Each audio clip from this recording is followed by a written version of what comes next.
Hi, everyone. Good afternoon. My name is Mary Vigil, and oh, great. Could we reduce the lights just a little bit? Thank you.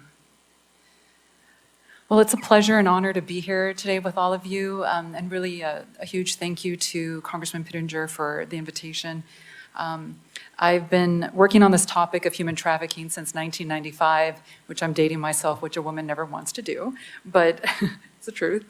A lot one-on-one with victims, but then also through advocacy organizations, healthcare, housing, healing, recovery, and empowerment, and building these programs alongside survivors.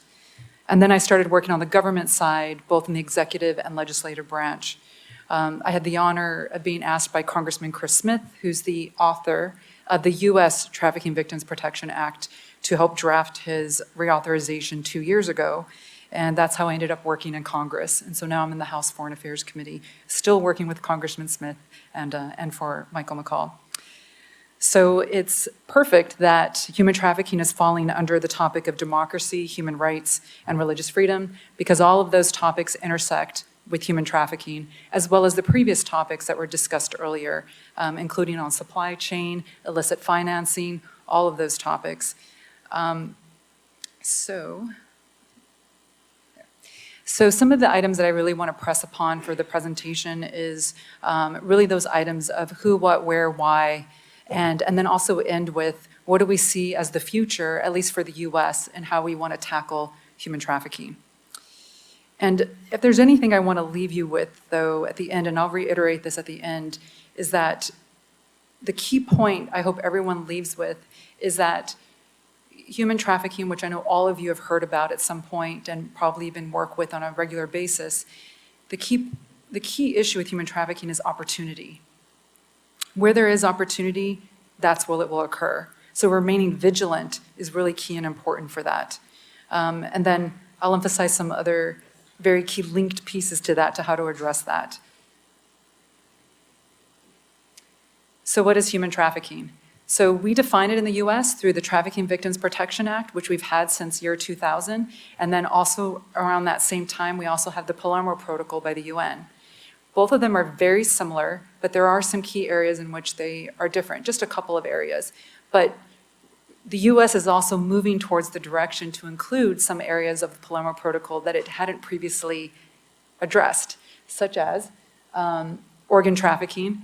So we are actually, in the reauthorization that we have right now in the House, we are including removal of organs, as it's stated for the UN. We're including that as something that's reportable now in our annual Trafficking in Persons report. It's not defined yet as part of severe forms of human trafficking, but it is now going to be, hopefully if it passes into law, we are hoping that it will be part of the reporting piece. Then, of course, the two areas they have in common, which I think are really important, is that children are defined as being under the age of 18. And this is particularly critical because when we look at the law in the US and how we apply it with all the other countries that we engage with around the world, because we rank all the countries through our annual Trafficking in Persons report, when we talk about child trafficking, particularly child sex trafficking, it's for anyone under the age of 18 would fall under that. And so that would mean even if other countries' laws might have age of consent, as they call it, age of sexual consent, being younger than that, if they are under the age of 18 and are engaging in a commercial sex act, we do in the US define that as child sex trafficking, and then would grade the countries accordingly in the annual TIP report, whereby there are these tier rankings that we rank each country from tier 1 to tier 2 watch list, and then tier 3, which then tier 3 is then considered sanctionable or is under consideration for sanctions. So the other areas, there's a bit of a questionable piece about also early child marriage, which I'm not going to go into too much detail because that does deserve its own conversation. So where does it occur? So all of you know, this can occur anywhere. It occurs in every social class. It occurs in every race and ethnicity, religion, et cetera. It occurs in most, if not all, countries as well. And what's important to note, though, is that those two areas that are growing and that really around the world, but even more so in the United States, we've had challenges in being able to address the online exploitation, particularly of children and of women, as we've seen that explosion occur, particularly during the beginning parts and throughout with Ukraine, but also during COVID, for example. But that's something that's a huge challenge to address the online piece, in which we have seen our EU partners lead a lot of those efforts. The other piece that's also growing is has always been present, is when there are unstable democracies, as you all know, then it's harder to implement the rule of law, it's harder to prosecute, it's harder to provide safety in these kinds of circumstances. And so that said, that's also where we see a lot of issues. I mean, earlier, Bob was talking about the Uyghur forced labor camps, and we see this in other parts of the world as well. We see this with extremist groups. We see it with other authoritarian regimes, where they do use human trafficking as a way to fuel their efforts everywhere else. So, and we see this Africa, Latin America, a lot of other places. So who's involved? Well, anyone can be involved. Very sadly, we are seeing more and more parents being involved in the US, and this is something that hasn't really been, it's been harder to talk about, but it is something that's coming more to the surface, at least in the US, to talk about familial trafficking, as they call it. But also, this could be strangers as well, but it could be people know, like teachers, it could be church leaders, it could be trusted relatives and friends. It could also even be peers. You know, I work with survivors who tell me that they were trafficked because their teenage peers during high school are the ones that recruited them.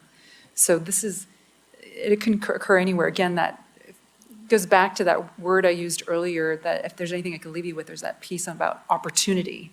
Where there is opportunity, it can happen.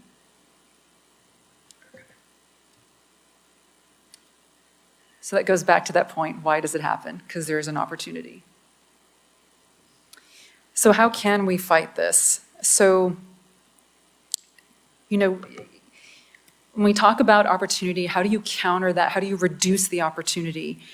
The real big 3 ways to do this is going to be having a national action plan, having laws, and then implementing and enforcing, both implementing the national action plan and then enforcing those laws. Now, I listed some of the 4 key pieces that we emphasize in our US law, which is the prosecution, prevention, and protection. And then we had added a 4th in conversation, which is partnerships, because you can't do it alone. And so a lot of what we emphasize is a whole of government approach, but also partnering with other allies outside that. So that also means, for example, in our reauthorization bill, we have this prevention education grant, which focuses on children from kindergarten, so ages like 5, all the way to age 18, where we provide prevention education in the school systems, but also ask them to partner with law enforcement. It's like internet crimes against children, but also other law enforcement agents, and also ask them to partner with local NGOs that specialize in this area, and also partner with other people in the community, which also can include parents, for parents to learn about this, as well as other interested parties. So the other piece that I want to make sure I also don't forget is the piece on, as I mentioned, the National Action Plan. I also mentioned the need for laws, but also having a survivor advisory council. And so in the US, we have a US Advisory Council, which actually makes policy recommendations. And they come up with this policy recommendation every year that they all brainstorm on and they research on, and they work really hard to put this together. And actually, the draft of our reauthorization bill that we have for trafficking, a lot of that was actually based upon their recommendations. and also continuing conversations with those members as well as other survivor groups as well. We know that they themselves are the experts. Those with lived experience are the ones that know how they got there, know what had happened, and also know a lot of the gaps that exist in the laws as well as in other communities to be able to effectively address it. So we can't forget them as being a key expert in all of this. All right. Oh, I guess that was it. So the last thing that the other thing that I want to leave you with, though, is that, again, opportunity, how do we reduce opportunity, national action plan, laws, implementing the plan, and enforcing the laws. But I also want to talk about and leave you with the way forward. What are some of the issue areas that the U.S. government, at least the U.S. here in Congress, that we're looking at and that we still have work to address? Because this is a never-ending, unfortunately, it feels like a never-ending kind of pursuit, but hopefully we will find some day where this is much better controlled. But what we're looking at right now, we've got a whole laundry list of issues that we're working on, which includes online exploitation, as I mentioned, which are all over the world, right, that this occurs. But we need to strengthen our laws in the U.S. to ensure that we can provide safeguards for that here. But also the organ trafficking piece, right, where we are hoping to get a start in having it be reported and then eventually being as part of the severe forms of human trafficking. And then also, we actually don't really have a solid definition of what child labor is either. Also illicit financing, where there's also some bills out there on that as well, where we're trying to be better about understanding where we actually have sanctioned individuals and companies, but also what do we know about this from the US perspective, from within our own banking systems and whatnot? What are we doing to provide these safeguards? And also to sanction. And then also looking more closely at supply chain and also looking at hotels. Hotels are a huge avenue for this to occur. And then I would also add monitoring convicted child sex offenders. We already have a law on that, but this is something that we could also do more globally to be able to see where these child sex offenders are traveling for child sex tourism and being able to provide a way to protect these children. And then again, training law enforcement at all levels as well as judges. And then as we continue on countering authoritative regimes and extremist groups, and which also helps with national security.